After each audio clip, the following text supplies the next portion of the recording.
이탈리아 베네치아에서 결혼식이 열렸는데 이 결혼식, 이 갑부의 클래스가 얼마나 대단한지 600억을 들여서 결혼을 했다고 합니다. 어떤 인물인지 영상부터 보겠습니다. What's the best thing in Venice for you? Look at this. Come on. It's an impossible city. It can't exist. And yet here it is.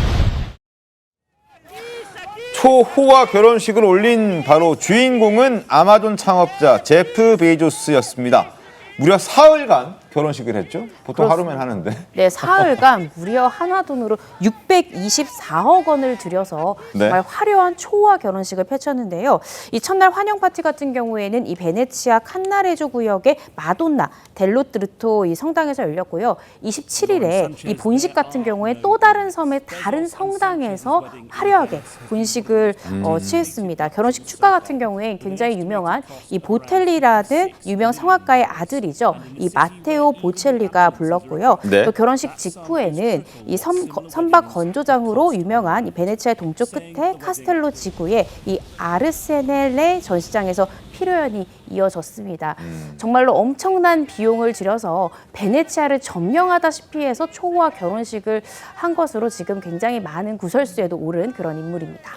하객들도 그 면면이 굉장히 화려했다면서요? 그렇죠. 네. 제프 베조스는 모든 게 다 이게 언론의 부자가 이제 워낙 부자니까 다 언급이 되는 게 이혼할 때도 굉장히 유명했잖아요. 그때 재산 분할할 때 부인에게 50대 50으로 나누는 바람에 여성 세계 갑부 4위에 올라갈 정도로 갑자기 이혼 때도 굉장히 유명했는데 네. 결혼도 이렇게 이제 화려하게 했는데 아마 그거에 대한 비판이나 이런 것도 이제 좀 인식은 했던 것 같아요. 그래서 의회에 베네치아 의회에 한 40억 정도를 기부하면서 내가 초대하는 사람들에게는 나는 이제 선물이나 이런 거 받지 않고 같이 기부하겠다 이렇게 했는데 그 참석한 면면이 트럼프 대통령의 딸 이방카 트럼프 부부 네. 그리고 이제 킴 카다시안, 오프라 윈프리 세계적으로 유명한 스타들이 다 총 집결을 했었습니다. 그렇군요. 역시 620억 정도 쓰면 이렇게 될 수 있습니다. 자, 하지만 일각에서는 지금 말씀해 주신 것과 달리 뭐 비판의 목소리들이 상당히 많았습니다. 자기 돈으로 결혼식을 치르긴 하는데 그래도 남들 보기 좀 그렇지 않느냐 뭐 이런 지적들도 나왔던 거잖아요. 그렇죠. 앵커님 베네치아 혹시 가보셨어요? 저 아직 못 가봤습니다. 저도 못 가봤는데 여기가 정말 아름답다고 하더라고요. 얼마나 아름답냐면 유네스코 세계문화유산으로도 지정된 곳입니다. 네. 그러다 보니까 아무리 갑부가 아무리 자기 돈 들여서 결혼식한다라고는 하지만 베네치아를 놀이공원으로 만드는 것 아니냐. 억만장자들이 와가지고 도시를 놀이공원처럼 사유화하는 것 불가능하다. 이런 반발들이 나오는 겁니다. 주민들이 거세게 특히 반발하고 있고요.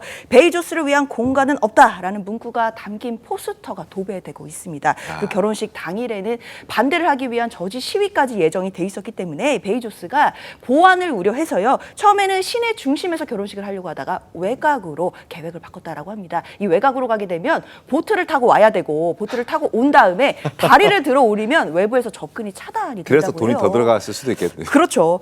자, 그러다 보니까 사실 일각에서의 굉장히 큰 반발도 있지만 네. 또 현지 당국에서는 기대하는 목소리도 좀 나옵니다. 워낙 베네치아가 관광업을 주요 수입원으로 먹고 사는 도시잖아요. 그러다 보니까 이번 일을 계기로 해서 장기적인 투자가 이루어지기를 좀 기대하는 목소리도 있고요. 네. 또 현지 업체들도 이번 결혼식을 또 어떤 계기로 해서 좀 더 많은 투자가 이루어지길 바란다라는 목소리도 나오고 있습니다. 네. 베네치아 여행했던 제가 좀 말씀을 드리자면 갔다 오셨군요. 예, 정말 아름다운 곳인데 이 갈등이 뭐냐 이게 본질을 보면은 네. 맛집하고 비슷하게 생각하시면 돼요.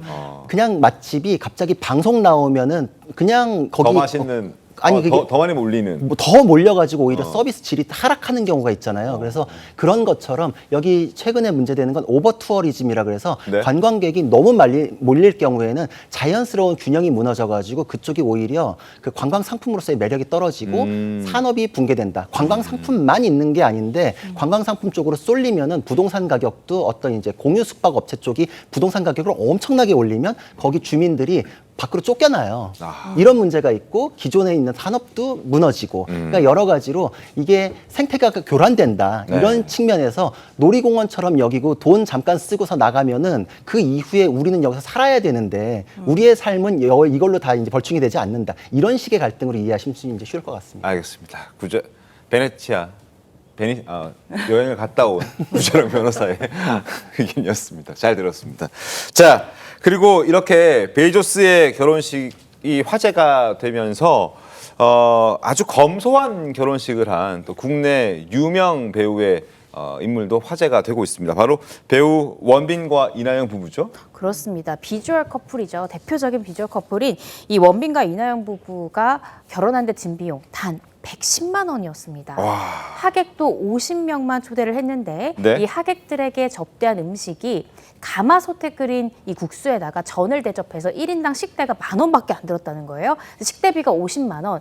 또 이제 신부 대기실로 쓸 공간이 필요해서 민박집을 빌리는데 60만 원. 네. 그래서 110만 원밖에 들지 않았고요. 지금 보시는 것처럼 아름다운 이 메밀꽃밭이 착 펼쳐져 있잖아요. 그래서 이나영 씨가 든 저 소박한 부케와 꽃장식 모두 이 보리밭에 핀 이 메밀꽃을 당일 부케를 만들어 썼기 때문에 총 비용이 110만 원밖에 들지 않았지만 역시 비주얼이 훌륭하다 보니까 저 자체가 결혼식 화보가 정말 그러게요. 영화 속 화보가 아니냐라는 이야기가 나올 정도로 굉장히 검소하지만 아름다운 결혼식을 펼쳤습니다. 부동산 부자인데 그죠? 네, 그렇습니다. 부동산 부자. 네, 지금 건물을 상당히 많이 소유한 것으로 알려지고 있는데 실제로 이제 원빈과 이나영 부부가 2018년 2월에요. 청담동 명품거리 이명코너에 위치한 7계층 규모의 건물을 소유하고 있는데 145억 원에 매입을 했다라고 하니까 지금으로는 사실은 수백억을 호가할 정도로 굉장히 올랐을 것 같고요. 이렇듯이 많은 건물을 가지고 있고 굉장히 유명한 그런 부부이지만 결혼식만큼은 소박하게 하는 모습들이 또 많은 국민에게 또 귀감이 되는 그런 모습이지 않을까라는 생각이 듭니다.